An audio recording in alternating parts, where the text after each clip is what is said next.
नवनिर्मित पंचायत भवन का सहकारिता मंत्री ने किया उद्घाटन। गोंडा की लोकल खबरें सकल न्यूज अपडेट पर। गोंडा करनेलीगंज के लालेमू गांव में प्रदेश के सहकारिता मंत्री JPS राठौर आधुनिक रूप से बने पंचायत भवन का उद्घाटन किया।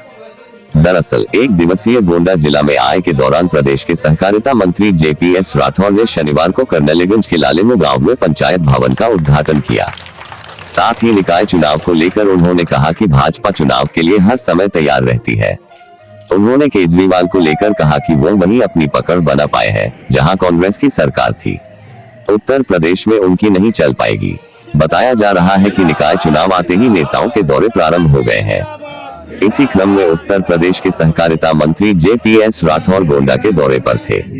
गोंडा से वापस जाते समय करनेलीगंज के लालेमू गांव में आधुनिक रूप से बने पंचायत भवन के उद्घाटन के दौरान पत्रकारों से रूबरू हुए, जहां पर उन्होंने सरकार की उपलब्धियां गिनाते हुए विपक्षी दलों को भी निशाने पर लिया।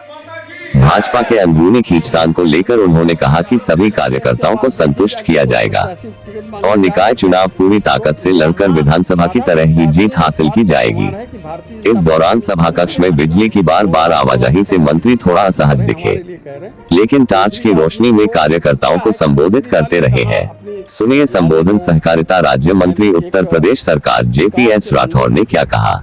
ग्राम सचिवालय नहीं है, लालेमऊ में मैंने एक विकास के मंदिर को देखा। एक ग्राम सचिवालय नहीं है, विकास का मंदिर है। और माननीय योगी आदित्यनाथ जी ने जिस तरीके से कहा है कि भ्रष्टाचार पर जीरो टॉलरेंस रहेगा, कानून व्यवस्था पर अगर कोई प्रहार करने का काम करेगा, अपराधियों के प्रति हमारा जीरो टॉलरेंस रहेगा, उसके एक प्रतिरूप के रूप में जो सुंदर सा भवन ग्राम सचिवालय के रूप में यहाँ पर स्थापित हुआ है। मैं यहाँ पर जिन लोगों ने इस सुंदर भवन को बनाया है, ब्लॉक के प्रमुख समेत सभी अपने जो ग्राम प्रधान हैं और बाकी सचिवालय के जो सचिव हैं, इन सब लोगों को बधाई देना चाहता हूं कि माननीय योगी आदित्यनाथ जी, माननीय प्रधानमंत्री नरेंद्र मोदी जी के विचारों को वो आगे बढ़ाने का काम कर रहे हैं। सर, आगामी निकाय चुनाव की क्या तैयारियां हैं? ऐसा है कि भारतीय जनता पार्टी सदैव चुनाव के लिए तैयार रहती है, तो हम 5 साल उसमें लगे रहते हैं। भारतीय जनता पार्टी के एक कार्यकर्ता काम कर रहा है। और जहां तक चुनाव की निकाय की बात है, अभी गोंडा में कुल 10 नगरीय निकाय हैं, 3 नगर पालिकाएँ हैं और 7 नगर पंचायत हैं। और जिस तरीके से हमने विधानसभा चुनाव में, लोकसभा में दोनों सीटें हम जीतने का काम किए, उसके बाद विधानसभा चुनाव में भी 7 में से 7 सीटें गोंडा में जीत गए। बहुत से लोग इधर उधर अफवाह फैला रहे थे, लेकिन उसके बाद भी 7 सीटें जीते। आगे आने वाले निकाय के चुनाव में मेरा पूरा भरोसा है कि यहाँ के कार्यकर्ताओं, यहाँ की जनता का आशीर्वाद से हम 10 के 10 नगरीय निकाय चुनाव जीतेंगे। अभी तक सर जो निकाय चुनाव को सीटों पर कई प्रत्याशियां हैं, आप एक प्रत्याशी को टिकट देंगे, बाकी प्रत्याशी को ऐसे संतुष्ट करेंगे? ऐसा है कि यही रात में 11 बजे हम मंत्रियों को मैसेज मिलता है, कल रात में 11 बजे जो विलम्ब हुआ उसका वजह क्या है? कल रात में 11 बजे मैसेज मिला है कि माननीय मुख्यमंत्री जी सुबह 11 बजे एक समीक्षा बैठक करेंगे। तो समीक्षा बैठक के बिंदु क्या है? खाद की जो बिक्री हो रही, किस तरीके से वितरण हो रहा है, इन सभी बिंदुओं पर माननीय मुख्यमंत्री जी ने चिंता व्यक्त की और पूरा उसको लेकर एक बैठक की कि कहा किसी किसान को, देश के किसी नागरिक को, प्रदेश के माता की हम नहीं बोल रहे, उससे ज्यादा तेज आप लोग। जैसे ही प्रवेश द्वार से अंदर घुसा हूं, वैसे ही एक अच्छी पॉजिटिव ऊर्जा का अनुभूति हुई कि लग रहा है कि किसी ग्राम सचिवालय में ना जाकर किसी मंदिर में प्रवेश कर रहा। कांग्रेस के पास देखिए जाके कोई प्रत्याशी टिकट मांगने जा रहा है क्या?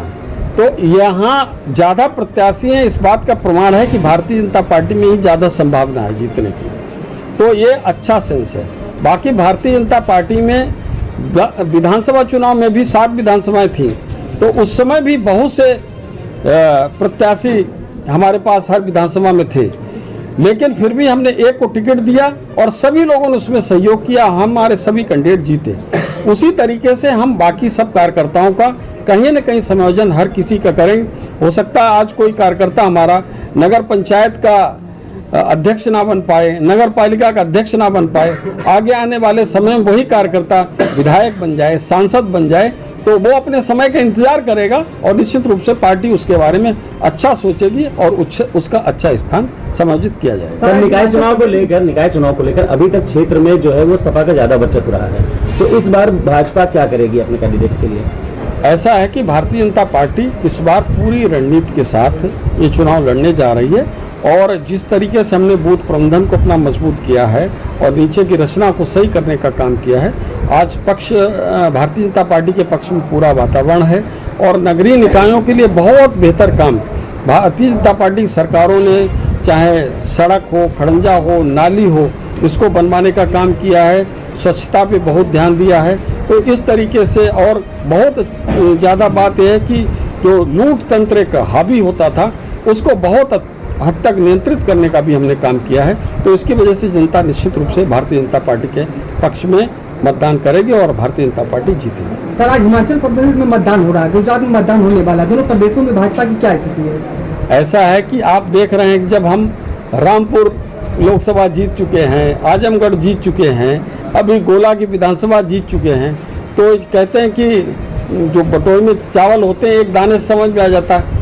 पूरा देश आज माननीय नरेंद्र मोदी जी के साथ खड़ा चट्टान की तरह और जो भी चुनाव होंगे पिछले चुनाव से बेहतर परिणाम उसमें आएंगे।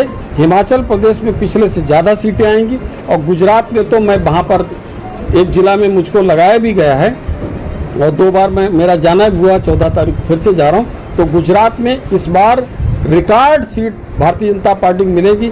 अब तक 182 में 127 का रिकॉर्ड है भारतीय जनता पार्टी का और मैं आज इस मंच से आप लोगों के बीच में कहना चाहता हूं कि गुजरात में भारतीय जनता पार्टी की ऐतिहासिक जीत होगी और हम जो 127 का आंकड़ा जो था उसके भी आगे जाकर और एक प्रचंड बहुमत के साथ गुजरात में सरकार बनाएंगे। सर, दिल्ली के सीएम अरविंद केजरीवाल वो आप थोड़ा सा समझ लीजिए कि आप जीत रहे हैं, हमारे लिए कह रहे हैं। केजरीवाल जी को क्या है कि केजरीवाल ने कहाँ अपनी स्थान बनाया, वहाँ पर जहाँ पर कांग्रेस की सरकारें थी। केजरीवाल ने दिल्ली में कांग्रेस की सरकार थी, वहाँ उन्होंने स्थान बनाया। पंजाब में कांग्रेस की सरकार थी, वहाँ उन्होंने अपना स्थान बनाया। उत्तर प्रदेश में केजरीवाल को लोगों ने, जनता ने उल्टे पांव दौड़ा लिया। 350 कैंडिडेट उन्होंने खड़े किए थे, 349 लोगों की जमानत जब्त हुई थी। उत्तराखंड में उन्होंने सभी कैंडिडेट जितने खड़े किए थे सभी की जमानत जब्त हुई थी। जहाँ जहाँ भारतीय जनता पार्टी की सरकार है वहाँ पर भारतीय जनता पार्टी के कार्यकर्ता इनको अरविंद केजरीवाल उनकी झूठों की पार्टी को उल्टा पांव दौड़ाने का काम कर रहे हैं। Please like Circle Media News channel Gonda, share and subscribe. Thanks.